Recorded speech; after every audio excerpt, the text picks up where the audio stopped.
नमस्कार, मैं रवीश कुमार। कोरोना को लेकर गंभीरता के दो केंद्र हैं, मीटिंग और ब्रीफिंग। तालाबंदी को लेकर सब अलग अलग तालियां बजा रहे हैं। इस बार भांति भांति की तालाबंदी लॉन्च हो रही है। छत्तीसगढ़ की राजधानी रायपुर में 10 दिनों के लिए पूरी तरह तालाबंदी कर दी गई है। महाराष्ट्र में कई जिलों में तालाबंदी है, तो दिल्ली में रात 10 बजे से लेकर सुबह 5 बजे तक की तालाबंदी कर दी गई है, नाइट कर्फ्यू जिसे कहते हैं। गुजरात में हाईकोर्ट ने ही कहा कि 3-4 दिनों की तालाबंदी कर दी जाए। गुजरात सरकार ने पूरे महीने के लिए 20 शहरों में रात 8 बजे से लेकर सुबह 6 बजे तक का कर्फ्यू घोषित कर दिया है। कहीं 8 बजे से कर्फ्यू, कहीं 10 बजे से कर्फ्यू, कुछ भी आधा अधूरा मगर नाटक पूरा। काश सीन में थाली बजाने वाले और फूल बरसाने वाले इवेंट भी आ जाते। सब कुछ हमें पहले दिन से पता है, लेकिन 1 साल बाद भी उन्हीं आदेशों को हर मीटिंग और ब्रीफिंग में दोहरा रहे हैं। टेस्टिंग और कॉन्टैक्ट ट्रेसिंग करेंगे तो कर क्यों नहीं रहे थे? इसका मतलब है कि जो कह रहे हैं और जिनसे कहा जा रहा है, दोनों ने अभी तक ऐसा सिस्टम नहीं बनाया जो एक ही बात को बार बार कहे बिना अपने आप चलता रहे। एक तरफ आम जनता के पीछे पुलिस पीछे पड़ गई है कि मास्क नहीं पहना है चल थाने, फाइन दे, तो दूसरी तरफ गृह मंत्री अमित शाह बिना मास्क के रोड शो कर रहे हैं। ये आज के वीडियो हैं, सिंगूर का है।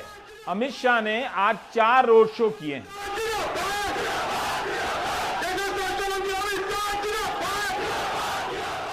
क्या चुनाव आयोग के किसी अधिकारी ने अमित शाह को बिना मास्क में नहीं देखा होगा?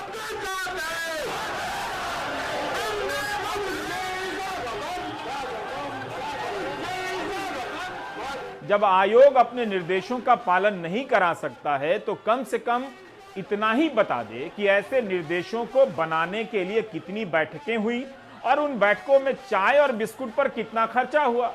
रोड शो को लेकर चुनाव आयोग का निर्देश है कि रोड शो के लिए गाड़ियों के काफिले को हर 5 गाड़ियों के बाद तोड़ा जाएगा।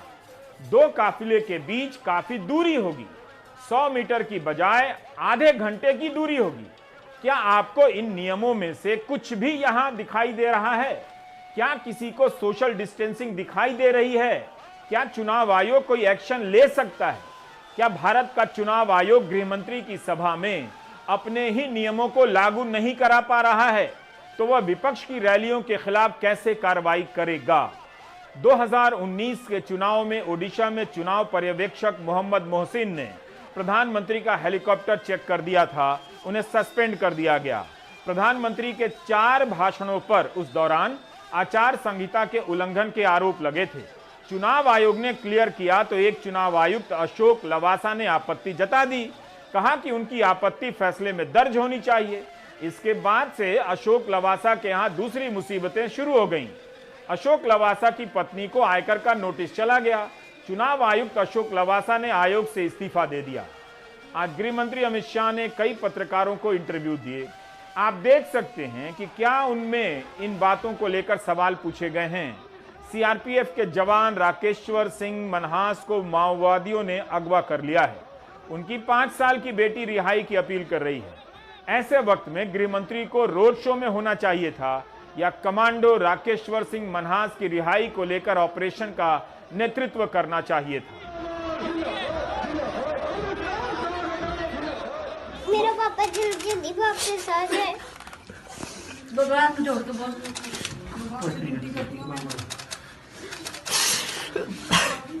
बोलो बोलना चाहते याद करो, बोलो कि एक बारी में अपना फोन भी आना चाहो, उनसे भी गल भी होनी चाहिए।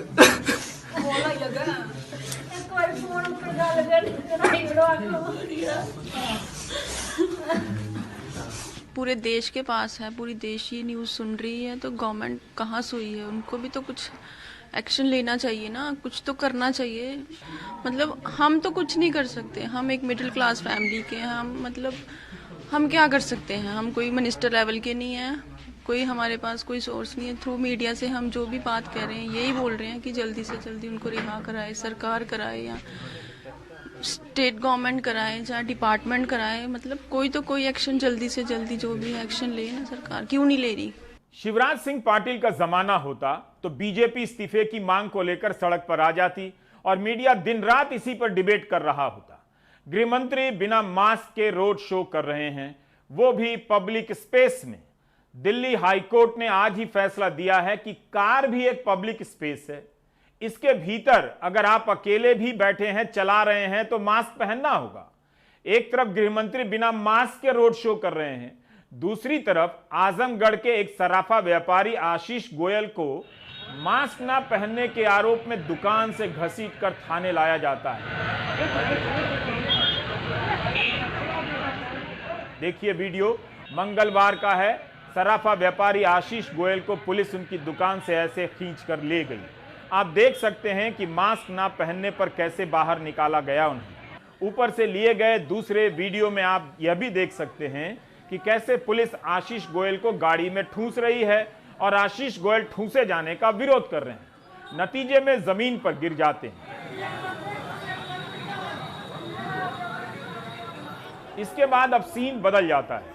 यह कोतवाली है। यहां पर व्यापारी समुदाय के लोगों ने कोतवाली को घेर लिया है। पुलिस और लोगों में बहस हो रही है, हंगामा दिख रहा है। कुछ समय के लिए आजमगढ़ कोतवाली के आसपास युद्ध जैसा माहौल हो जाता है। पुलिस पर पथराव भी हुआ और कोतवाली का गेट उखाड़ लिया गया। जिलाधिकारी के स्कॉट वाहन को क्षतिग्रस्त कर दिया गया। कई पुलिसकर्मी घायल भी बताए जा रहे हैं।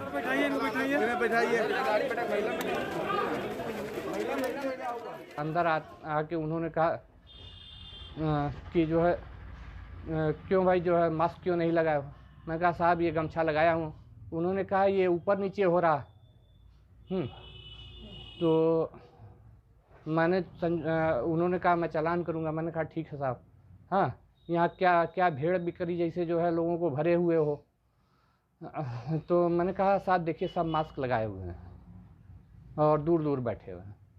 इसी पर वो उत्तेजित हो गए, मुझको एक झापड़ मारा। उसके बाद से जो उनके साथ आए CO सिटी और बाकी लोग जो है मारने पीटने लगे। मुझको जो मेरा कॉलर फाड़ दिया, शर्ट फाड़ दिया। उसी में जो है चेन भी गायब है कर दी। राइफल के बटों से मारा गया। जो है निशान आप देख सकते हैं पूरे कंधों पर जो है गर्दन पे है। व्यापारी से बातचीत हो गई है। जो वो चाहते थे, उन्होंने कहा था मैं मेडिकल करा दीजिए, मेडिकल हो गया है। तो बातचीत करके चीजें सेटल कर कार्रवाई की भी मांग की व्यापारियों की, उनको हटाने की मांग। काफी गतिरोध उन्होंने यहाँ पे आके कई बातें कही हैं। अभी बात सेटल हो गई है, लॉ एंड ऑर्डर पूरा कंट्रोल में है और सभी लोग इनसे बात करके सभी लोग अपने गंतव्य को चले गए। सर जो लोग तोड़फोड़ करी थी उनके खिलाफ कार्रवाई हुई? जो तोड़फोड़ करी है, देखिए कुछ व्यापारी लोग आए थे, उनके साथ कुछ अराजक तत्व और आ गए थे। उन्होंने कुछ यहाँ पे कुछ तोड़फोड़ करने की कोशिश करी है, तो उनके खिलाफ तो कार्रवाई होगी। इस घटना के विरोध में आज आजमगढ़ में व्यापारियों ने दुकानें बंद रखी। व्यापारियों ने मांग की है कि SDM सदर और CO को हटाया जाए। पुलिस ने एक पत्रकार और कांग्रेस नेता प्रवीण सिंह सहित 150 लोगों के खिलाफ मामला दर्ज किया है। दिल्ली में भी चालान काटने वालों पर हमले की एक ऐसी ही घटना सामने आई है। दिल्ली के IIT गेट के पास सिविल डिफेंस के लोग चालान काट रहे थे। एक I-10 कार से चालक उतरता है जो मास्क नहीं पहना था। उसने सिविल डिफेंस की टीम पर हमला कर दिया। सिविल डिफेंस के सुल्तान को जमीन पर गिरा दिया और नोडल अफसर विष्णु को भी मारा। कार चालक ने अपने लोगों को भी बुलाया और जिन्होंने सिविल डिफेंस की टीम पर फिर से हमला किया। यही नहीं, सिविल डिफेंस की महिला सदस्यों के साथ बदतमीजी की गई। एक महिला सदस्य ने कपड़े फाड़ने की भी बात कही है। क्या इनके साथ बदतमीजी करने वालों के खिलाफ कोई कार्रवाई होगी? हम चालान काट रहे थे, गाड़ी हमने रोकी, होंडा सिटी, जिसके पीछे एक रेड कलर की गाड़ी आ रही थी। चालान के वजह हमने गाड़ी रोकी तो उसके पीछे थोड़ा ट्रैफिक में डिस्टर्ब हुआ। पीछे वाली गाड़ी वाले ने एकदम ब्रेक मारे। उसके पीछे जो गाड़ी थी उसने ऐसा हल्का सा पुश करा। उस गाड़ी में से लाल कलर की गाड़ी में से एक व्यक्ति निकला बिना मास्क के और उसने गाली गलौज शुरू कर दी। उसकी गाली गलौज के चलते और उसका बिना मास्क का देख के हमारे वॉलंटियर ने उसकी वीडियो बनाने शुरू कर दी। वो हमारे पास आया, उसने उस लड़के के थप्पड़ मारा, उससे फ़ोन छीना। उसके बाद उसने हम सब के साथ धक्का मुक्की स्टार्ट कर दी, जिसमें मेरे साथ मेरी टीम की 2 लड़कियाँ थी, दिल्ली सिविल डिफेंस की वुमेन वॉलंटियर। उनके साथ उसने बदतमीजी करी, एक के कपड़े पकड़ के खींचे, उसके कपड़े फट गए। उसके बाद वहाँ से हम जा ही रहे थे जब भी उसने फ़ोन करके कुछ लड़कों को बुलाया और एक लड़के के हमारी टीम में से घुसा मार के आँख फोड़ दी। हम निकल ही देते इतने में और उसके फ़ोन पे और व्यक्ति आ गए जिन्होंने हमारे साथ मारपीट स्टार्ट कर दी। किसी ने मेरे पीछे से सर पे आके बहुत तेज कुछ चीज़ मारी, जिससे मैं नीचे गिर गया और मेरे साथ बहुत बुरी तरह पिटाई करी। उसके बाद एक दिल्ली पुलिस के ट्रैफिक ऑफिसर आए, उन्होंने मुझे उनसे बचाया, वहाँ से निकाला। मैं वहाँ से अपनी टीम के साथ हम सब भाग निकले, अपनी जान बचाकर होशगार थाने चले गए। चालान को लेकर लोगों के बीच कई स्तरों पर गुस्सा है। वे देख रहे हैं कि नेता की रैली में सबको छूट है, लेकिन उनसे वसूली हो रही है। कोविड के कारण आर्थिक तंगी है, लोगों की कमाई घट गई है। ऐसे में सरकार को उदार होना चाहिए था। जो व्यक्ति दिन का 200 रुपया तक नहीं कमा पा रहा है, उससे 500 से लेकर 2000 की फाइन वसूली जा रही है। अगर यही जरूरी कदम है तो फिर फाइन वसूलने वाले अधिकारियों को अमित शाह के रोड शो में क्यों नहीं भेजा जाता है? इंदौर के 2 सिपाहियों की इस करतूत को आपने देखा ही है। मास्क ना पहनने पर कृष्णा कुंजीर नाम के व्यक्ति की पुलिस ने यह हालत कर दी। ऑटो चलाने वाले कुंजीर अपने पिता को दोपहर का भोजन देने जा रहे थे अस्पताल। मास्क नाक के थोड़ा नीचे आ गया, तब 2 सिपाहियों कमल प्रजापत और धर्मेंद्र जाट ने कुंजीर की यह हालत कर दी। दोनों निलंबित हैं और जिसे पीटा गया है उसके आपराधिक मामलों का रिकॉर्ड निकाला जा रहा है। यह है इंसाफ। अमित शाह इस रोड शो में भी बिना मास्क के नजर आ रहे हैं। यह भी आज का है। आज इन्होंने 4 रोड शो किए हैं। आजमगढ़ और इंदौर की पूरी पुलिस को इस रोड शो में भेज देना चाहिए, देखने के लिए कि ये पुलिस इस रोड शो में आए लोगों का चालान काट पाती है या नहीं, जिन्होंने मास्क नहीं पहने। मैं फिर से चुनाव आयोग से सवाल पूछना चाहता हूं, क्या चुनाव आयोग गृह मंत्री को चालान कर सकता है? I am asking this question to our very own चुनाव आयोगा। I am asking a question, not doing yoga. O dear आयोगा। बीजेपी के नेता सुनील बंसल ने आज ट्वीट किया है कि उन्हें कोविड-19 हो गया है। सुनील बंसल ने लिखा है कि उन्होंने खुद को आइसोलेट कर लिया है और जो भी उनके संपर्क में आए हैं वे भी आइसोलेट कर लें।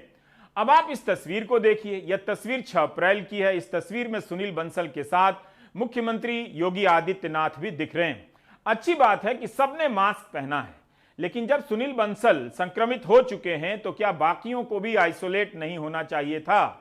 इस ट्वीट के 1.5 घंटे बाद दिखता है कि योगी आदित्यनाथ बंगाल के दार्जिलिंग में एक सभा को संबोधित कर रहे हैं।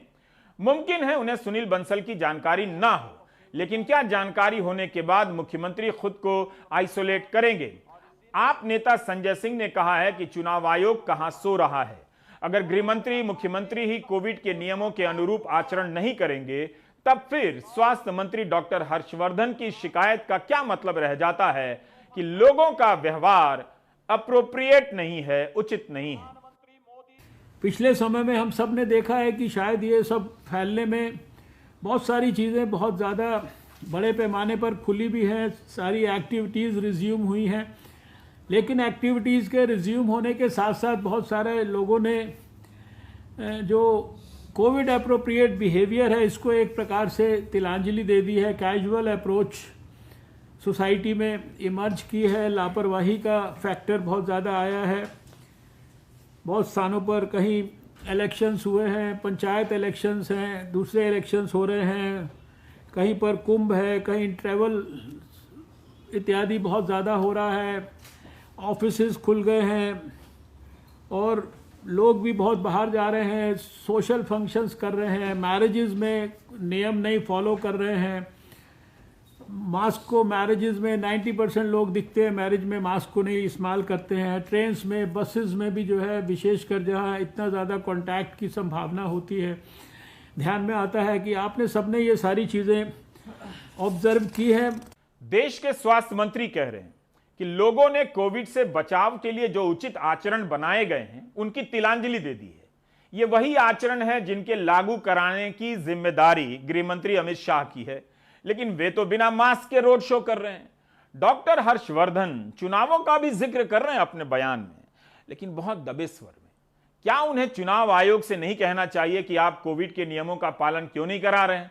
अगर नहीं करा सकते तो मास्क के नियम हटा दीजिए। 1 nation no mask. Do you get my point? COVID appropriate behaviour की बात करने वाले डॉक्टर हर्षवर्धन अपने फेसबुक पेज से प्रधानमंत्री की रैली लाइव करते हैं। जिस रैली का फेसबुक लाइव कर रहे हैं उसमें प्रधानमंत्री तो मास्क में हैं, लेकिन रैली में मास्क और 2 गज की दूरी का पालन नहीं दिखता है। कुछ ही लोग मास्क में हैं। क्या डॉक्टर हर्षवर्धन लोगों के ऐसे आचरणों को बढ़ावा नहीं दे रहे हैं जो उनके हिसाब से कोविड अप्रोप्रिएट बिहेवियर नहीं है? कोविड के नियम जनता को आंखें दिखाते हैं, मगर मंत्री जी को देखते ही लजाने लग जाते हैं। तालाबंदी ने लोगों को डरा दिया है और कितने लोग बेरोजगार हो गए, कमाई कम हो गई। मुंबई में तालाबंदी से व्यापारी भड़क रहे हैं। मेयर ने कहा है कि व्यापारी सड़क पर ना उतरे। मुंबई के मलाड में व्यापारियों ने बंदी के खिलाफ प्रदर्शन किया। इस विरोध प्रदर्शन में बीजेपी के व्यापारी सेल के नेता भी शामिल हैं। नागपुर में भी व्यापारियों ने प्रदर्शन किया है। किसी तरह उनका बिजनेस चलने लगा था, एक बार फिर रुकने लगा है। दिल्ली के रेस्तरां चलाने वालों का अस्तित्व खतरे में पड़ गया है। सरकार के पास कोई डेटा नहीं है कि तालाबंदी में कितने होटल पूरी तरह से बंद हो गए पहले और उस कारण कितने लोगों का रोजगार चला गया। अब क्या होगा? नेता भले अपना रोड शो कर लें, लेकिन अर्थव्यवस्था सड़क पर आने लगी है। सरकार हाय हाय, भारत सरकार हाय हाय, भारत सरकार हाय हाय। मुंबई में नियम बना है कि किसी हाउसिंग सोसाइटी में 5 से अधिक केस आने पर माइक्रो कंटेनमेंट जोन में बदल दिया जाएगा। बाहर से आने वालों पर रोक लगेगी। जो हाउसिंग सोसाइटी इस नियम का पालन नहीं करेगी उस पर 10,000 का जुर्माना होगा। लोगों पर जुर्माना लग रहा है, लेकिन कोई गृह मंत्री के रोड शो में मास्क ना पहनने और जुर्माना की बात नहीं कर रहा है। महाराष्ट्र के बीड से सहयोगी मनोज ने यह रिपोर्ट भेजी है। यहां के अंबा जोगाई में 8 लोगों का अंतिम संस्कार एक साथ किया गया। सभी अलग अलग परिवार के हैं, मगर इनकी मौत कोविड से हुई। सभी की उम्र 60 साल से अधिक है। बीड जिले में 4 अप्रैल तक पूर्ण तालाबंदी है। पूरे भारत में पिछले 10 दिनों में कोरोना से 4300 से अधिक लोगों की मौत हुई है। 10 दिन में भारत भर में 7,77,000 से अधिक नए मामले सामने आए हैं। मुंबई की मेयर ने कहा है कि महानगर में टीके का स्टॉक चंद दिनों का रह गया है। महाराष्ट्र के स्वास्थ्य मंत्री राजेश टोपे का कहना है कि राज्य के पास 3 से 4 दिनों का ही टीके का स्टॉक है। महाराष्ट्र ने केंद्र से 40 लाख टीके की मांग की है। केंद्र का कहना है कि महाराष्ट्र को 1 करोड़ 6 लाख डोज दिए गए थे, 90 लाख डोज लग गए हैं। अभी 16 लाख डोज हैं और हर दिन 7 लाख डोज दिए जा रहे हैं। इस तरह आज महाराष्ट्र के पास 23 लाख डोज हो जाएंगे। अखबारों में भी कई जगहों पर सिर्फ महाराष्ट्र ही नहीं, दूसरे राज्यों में भी टीका नहीं मिलने की खबरें छप रही हैं। वॅक्सिनेशन सेंटर्सला लस नाही म्हणून बंद ठेवावं लागतंय। लोक तिथे येत आहेत आणि आमच्या हेल्थ वर्कर्सला आणि हेल्थ कर्मचाऱ्यांना सांगावं लागतं की बाबा लस आली नाही, तू घरी जा, असं सांगण्याची पाळी अनेक राज्याच्या केंद्रांवर येते। या सर्व गोष्टीला लसीचा सप्लाय मी पहिल्या दिवशीपासून म्हणत होतो की लस सप्लाय आम्हाला लवकर करा आणि आमच्या गतीनं करा, जेणेकरून आम्हाला अधिक चांगल्या पद्धतीनं काम करता येईल। भारत सरकारचं कोवॅक्सिन त्यांनी का देऊ नये हा सुद्धा मी महत्त्वाचा भाग त्या ठिकाणी आग्रहपूर्वक मांडलेला आहे। सरकारी बयान और खंडनों के आगे जमीन पर कुछ और दिखाई देता है। यह इंदौर की तस्वीर है। लोग कोरोना में काम आने वाली दवा रेमडेसिवियर के लिए इस तरह से लाइन में लगे हैं। कई घंटे लाइन में लगते हैं। इंदौर में दवा की कमी हो गई है और दाम भी बढ़ गए हैं। इस कारण भोपाल में भी संकट है। मुख्यमंत्री शिवराज सिंह चौहान का कहना है कि जरूरत से ज्यादा, यानी जहां जरूरत नहीं है वहां भी रेमडेसिवियर दी जा रही है, जिसके कारण यह दिक्कत है। उनका कहना है कि डॉक्टर सरकारी संस्थानों से इस दवा की आपूर्ति कराएं और जो गरीब लोग हैं उन्हें रेमडेसिवियर फ्री में दी जाएगी। मध्य प्रदेश के भिंड में कोरोना का टीका कम हो गया है। अनुराग द्वारी ने बताया है कि वहां 50% टीका केंद्र घटा दिए गए हैं। कटनी से भी टीका ना मिलने की खबरें आ रही हैं। इंदौर में लगातार कोरोना के केसेस बढ़ते जा रहे हैं, साथ ही रेमडेसिविर जैसी दवाइयों की कमी होती नजर आ रही है। आप मेरे पीछे देख सकते हैं कि कितनी बड़ी लाइन केवल इस दवाइयों के लिए है और पिछले 11 बजे से, सुबह 11 बजे से लेकर लोग अभी दोपहर तक यहाँ पर लोग खड़े हुए हैं। बताइए कब से खड़े हैं आप लोग यहाँ पर? सर यहाँ कुछ लोग सुबह 8 बजे 9 बजे से खड़े हैं और हम यहाँ 11:30 12 बजे से आकर के खड़े हैं और हम यहाँ जहाँ खड़े हैं हम यहीं के यहीं खड़े हैं। अभी कई लोग दवाई लेकर के निकल गए और अभी हमारे जितने पहले लगे थे उससे डबल लोग यहाँ पर आ गए हैं। शॉर्टेज है दवाइयों की या बिल्कुल बिल्कुल। क्या दिक्कत है सर, यहाँ की जो इंदौर की जनता है उसके हिसाब से यहाँ पर सिर्फ एक और 6 कंपनियाँ ये दवाई बना रही है। हमारे पास जो मैसेज आया है, लेकिन क्या इंदौर इतना बड़ा इंदौर शहर क्या सिर्फ एक ही जगह से क्यों सप्लाई की जा रही है? लोगों को उनके हाल पर छोड़ दिया गया है। एक तरफ अमेरिका में राष्ट्रपति बाइडेन ने कहा है कि जो भी वयस्क है, अडल्ट है, उसे टीका लगेगा 19 अप्रैल से। भारत में राज्य सरकारें भी इसी तरह की मांग कर रही हैं, लेकिन केंद्र सरकार कह रही है कि सभी को टीका नहीं लगाएंगे। वह उन देशों का उदाहरण दे रही है जहां सभी को टीका नहीं लग रहा। इस बात से उन मरीजों में असुरक्षा फैल गई है जो 40 साल से कम के हैं और जिन्हें डायलिसिस के लिए बाहर जाना होता है। I am having thrice weekly dialysis at ILBS Hospital, Basant Kunj. As I commute to hospital every alternate day, there are high risk of chances of getting exposed to coronavirus. The government of India has set the age criteria of 45 years and above for COVID vaccination, but there are a lot of dialysis patients that are below 45 years old. So I request Government of India to make special provision so that they can get the COVID vaccine at the earliest. I'm a post-kidney transplant recipient and I'm taking various immunosuppressive medicines due to which my immunity is low. Currently, government is only allowing vaccinations against COVID for those above 45 years old.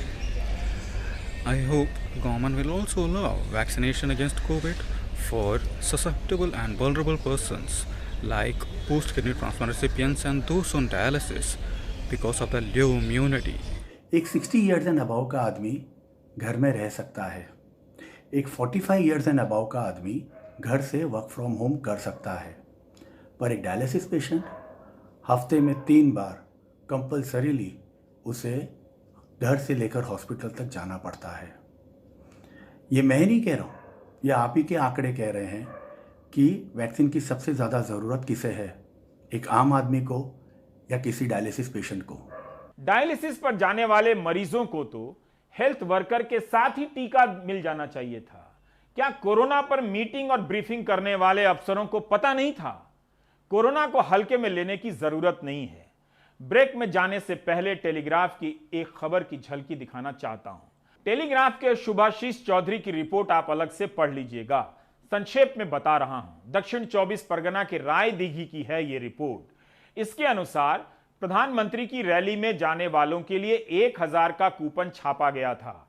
Reporter ने BJP नेता शांतनु बापुली का बयान भी लिया है, जो अलग अलग जवाब दे रहे हैं। पहले कहते हैं कि चंदा लेने का कूपन है, फिर कहते हैं ट्रांसपोर्टर के लिए कूपन था। अगर 2 गाड़ी का भाड़ा हुआ है तो गाड़ी वाले को 2000 का कूपन दिया गया। तृणमूल और सीपीएम ने आरोप लगाया है कि पैसे देकर लोग रैली में बुलाए गए। गांव वाले कहते हैं कि उन्हें रैली में जाने और बीजेपी को वोट देने के लिए कूपन दिया गया था। चुनाव आयोग से अपील है कि जल्दी ही इस खबर का खंडन कर दे। लोग बहुत शेयर कर रहे हैं। बाकी ब्रेक के बाद। महाराष्ट्र के पूर्व गृह मंत्री अनिल देशमुख और मुंबई के पुलिस कमिश्नर परमबीर सिंह का मामला राजनीतिक आरोपों से आगे बढ़ गया है। हमारे सहयोगी सुनील सिंह की इस पर विस्तृत रिपोर्ट आप देख सकते हैं। महाराष्ट्र के गृह मंत्री अनिल देशमुख भ्रष्टाचार के आरोप में इस कदर घिर गए कि उन्हें अपनी कुर्सी छोड़नी पड़ी। हालांकि अपनी कुर्सी बचाने की उन्होंने भरसक कोशिश की और एनसीपी नेता शरद पवार भी अंत तक उन्हें बचाने में लगे रहे, लेकिन बॉम्बे हाईकोर्ट ने सीबीआई जांच का आदेश देकर अनिल देशमुख के सारे रास्ते बंद कर दिए। आरोप सही है या गलत, ये अब सीबीआई को 15 दिन में प्राथमिक जांच कर तय करना है। ये आदेश आने के बाद गृह मंत्री स्वयं अनिल देशमुख जी पार्टी के राष्ट्रीय अध्यक्ष पवार साहब से जाके मिले। उन्होंने इच्छा जाहिर की कि ये प्रीलिमिनरी इंक्वायरी चलते हुए मैं अपने पद पे नहीं रहना चाहता। लेकिन जो सबसे बड़ा सवाल है वो ये कि सुशांत सिंह राजपूत संदिग्ध मौत मामले में जिन मुंबई पुलिस आयुक्त परमबीर सिंह की अनिल देशमुख तारीफ करते नहीं थक रहे थे, उन्हीं परमबीर सिंह ने अनिल देशमुख पर महीने में 100 करोड़ रुपए की वसूली का टारगेट देने का आरोप क्यों लगाया? क्या खुद परमबीर सिंह उस वसूली में शामिल नहीं थे? इस संबंध में 24 मार्च को सुप्रीम कोर्ट की टिप्पणी बहुत अहम है। परमबीर सिंह की याचिका पर जस्टिस कौल ने कहा था कि यह एक गंभीर मामला है, इसमें कोई संदेह नहीं है। लेकिन दोनों पहले हंकी डोरी थे, अब अलग हो गए हैं, इसलिए एक दूसरे पर आरोप लगा रहे हैं। हालांकि उन्होंने परमबीर सिंह को हाईकोर्ट वापस भेज दिया था। इशारा साफ है, परमबीर सिंह भी आरोपों के घेरे में हैं। मतलब अगर अनिल देशमुख की जांच होगी तो परमबीर सिंह खुद भी जांच के दायरे में होंगे। सवाल है कि फिर उन्होंने अपने ही पैर पर कुल्हाड़ी क्यों मारी, ये आत्मघाती कदम क्यों उठाया। दरअसल एंटीलिया केस में 13 मार्च को अपने चहेते असिस्टेंट पुलिस इंस्पेक्टर सचिन वजह की गिरफ्तारी से परमबीर सिंह की मुंबई पुलिस आयुक्त की कुर्सी जानी तय थी। 17 मार्च को उनका तबादला कर होमगार्ड का डीजी बना दिया गया और 18 मार्च को परमबीर सिंह ने वहां का चार्ज भी ले लिया। यहां तक तो सब ठीक था, लेकिन 18 मार्च को ही एक अखबार के साप्ताहिक कार्यक्रम में गृह मंत्री अनिल देशमुख का बयान दोनों के बीच नफरत का बीज बो गया। जी काल आम्ही बदली केली आमचे आयुक्त यांची। जो कल हमने बदली की पुलिस आयुक्त की, जांच में कुछ बातें सामने आई थी जो माफ करने लायक नहीं थी। इसलिए मुख्यमंत्री और हमने बैठकर तय किया कि जांच निष्पक्ष होनी चाहिए, उसमें कोई बाधा न आए, इसे ध्यान में रखकर उन्हें बदल दिया गया है। त्याच्यामुळे माननीय मुख्यमंत्री आणि आम्ही बसून निर्णय घेतला की आपण अनिल देशमुख के इस बयान ने परमबीर सिंह को इस कदर नाराज कर दिया कि उन्होंने गृहमंत्री अनिल देशमुख पर 100 करोड़ रुपए की वसूली का टारगेट देने का आरोप लगा दिया। और इस बात की जानकारी मुख्यमंत्री उद्धव ठाकरे और एनसीपी प्रमुख शरद पवार को दिए जाने का दावा किया। परमबीर सिंह के मुताबिक सचिन वजह ने उन्हें बताया था कि फरवरी महीने में गृहमंत्री अनिल देशमुख ने उन्हें अपने बंगले पर बुलाकर मुंबई के 1750 बार, पब और होटलों से महीने में 100 करोड़ की वसूली का टारगेट दिया है। इतना ही नहीं, समाज सेवा शाखा के एसीपी संजय पाटिल और डीसीपी भुजबल को बुलाकर हर बार से 2.5 से 3 लाख रुपए वसूलने का टारगेट देने का आरोप लगाते हुए परमबीर सिंह ने एसीपी संजय पाटिल से हुए खुद के मोबाइल फोन चैट को सबूत के तौर पर पेश किया। गृह मंत्री अनिल देशमुख ने तुरंत ट्वीट कर आरोपों का खंडन किया और आरोप लगाया कि एनआईए की जांच में फंसते देख परमबीर सिंह की ये खुद को बचाने की कोशिश है। जाहिर है विपक्ष को महाविकास आघाड़ी के खिलाफ एक बड़ा मुद्दा मिल गया। खुद शरद पवार को अनिल देशमुख के बचाव में उतरना पड़ा। दिल्ली में प्रेस कॉन्फ्रेंस कर शरद पवार ने दावा किया कि फरवरी महीने में अनिल देशमुख कोरोना पॉजिटिव होने की वजह से नागपुर के अस्पताल में भर्ती थे और बाद में होम क्वारंटीन थे। पवार ने सवाल किया था कि फिर सचिन वजह से उनकी मुलाकात कैसे हो सकती है।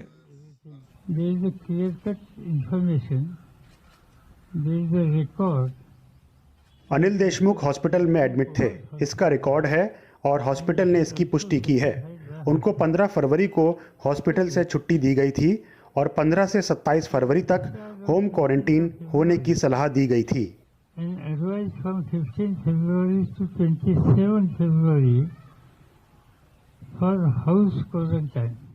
लेकिन 15 फरवरी को अनिल देशमुख की प्रेस कॉन्फ्रेंस की तस्वीर सामने आने से शरद पवार भी निरुत्तर हो गए। परमबीर सिंह के आरोप लगाने के बाद से चुप्पी साधे अनिल देशमुख ने वीडियो बयान जारी कर सफाई दी कि अस्पताल से डिस्चार्ज होने पर उन्होंने अस्पताल प्रांगण में ही प्रेस कॉन्फ्रेंस की थी। नागपुर के एलेक्सिस अस्पताल में मैं 5 फरवरी से लेके तो 15 फरवरी तक एडमिट था। 15 फरवरी को मेरा जब डिस्चार्ज हो रहा था तब मैं अस्पताल से घर में जाने के लिए जब अस्पताल के नीचे आया और अस्पताल के गेट के ऊपर काफी पत्रकार वहां पे खड़े थे। उनको मुझे कुछ सवाल पूछना था। मैं कोविड की वजह से मेरे में वीकनेस था, उसके वजह से मैं वहीं कुर्सी पे बैठ के उनके सवालों का जवाब देके गाड़ी में बैठ के होम क्वारंटाइन 27 फरवरी तक हो गया। 28 फरवरी को मैं पहली बार घर के बाहर निकला। लेकिन वहां भी उन्होंने आधी जानकारी दी। विपक्ष ने 15 फरवरी को ही नागपुर से मुंबई आने का चार्टर फ्लाइट का उनका टिकट सार्वजनिक कर दिया। मतलब 15 फरवरी के बाद वो मुंबई में थे। ये माननीय गृह मंत्री जी का मैनिफेस्ट है। 15 तारीख को एक प्राइवेट जेट से वे मुंबई आ गए थे। उससे पहले उन्होंने प्रेस की, उस प्रेस का वीडियो तो कल ही मैंने जारी कर दिया था। कल आदरणीय पवार साहब को सही ब्रीफिंग नहीं दी गई थी। देवेंद्र फडणवीस ने दावा किया कि उनके पास कमिश्नर ऑफ इंटेलिजेंस रश्मि शुक्ला की कॉन्फिडेंशियल रिपोर्ट और 6.3 GB फोन रिकॉर्डिंग डाटा है, जिसमें तबादला पोस्टिंग के लिए दलालों, आईपीएस अफसरों और नेताओं की बातचीत रिकॉर्ड है। और इन लेटर के साथ ये पूरे ट्रांसक्रिप्ट्स उसके ये रिपोर्ट के साथ माननीय मुख्यमंत्री जी को भेजे गए, लेकिन जब ये ध्यान में आया कि इसके ऊपर कोई कार्रवाई नहीं हो रही, तो डीजी साहब ने भी प्रयास किया। आश्चर्य की बात यह हुई कि मुख्यमंत्री जी के यहां से वो रिपोर्ट गृह मंत्री जी के यहाँ चली गई, और उसके बाद इसके ऊपर कार्रवाई होना दूर, कार्रवाई किस पर हुई? कार्रवाई हुई कमिश्नर इंटेलिजेंस पे। एनसीपी प्रवक्ता नवाब मलिक ने तुरंत रश्मि शुक्ला पर बीजेपी का एजेंट होने का आरोप लगाकर अनिल देशमुख और सरकार का बचाव किया। भारतीय जनता पार्टी सरकार को बदनाम करने का षड्यंत्र कोई सिटिंग अधिकारियों के माध्यम से कर रही है, चाहे वो रश्मि शुक्ला हो, चाहे जायसवाल जी हो, या कमिश्नर जी हो। आज के प्रेस कॉन्फ्रेंस के बाद ये स्पष्ट हो गया। दोनों ही आरोप भले ही अनिल देशमुख से जुड़े हों, लेकिन साख तो ठाकरे सरकार की दांव पर लगी है। लिहाजा एक तरफ कॉन्फिडेंशियल रिपोर्ट लीक होने का केस दर्ज कराना पड़ा, तो परमबीर सिंह के लगाए आरोपों की जांच के लिए रिटायर्ड जस्टिस कैलाश चांदीवाल की समिति भी बनानी पड़ी। परमबीर सिंह और अनिल देशमुख की लड़ाई में अब शिवसेना के मंत्री अनिल परब की भी एंट्री हो गई है।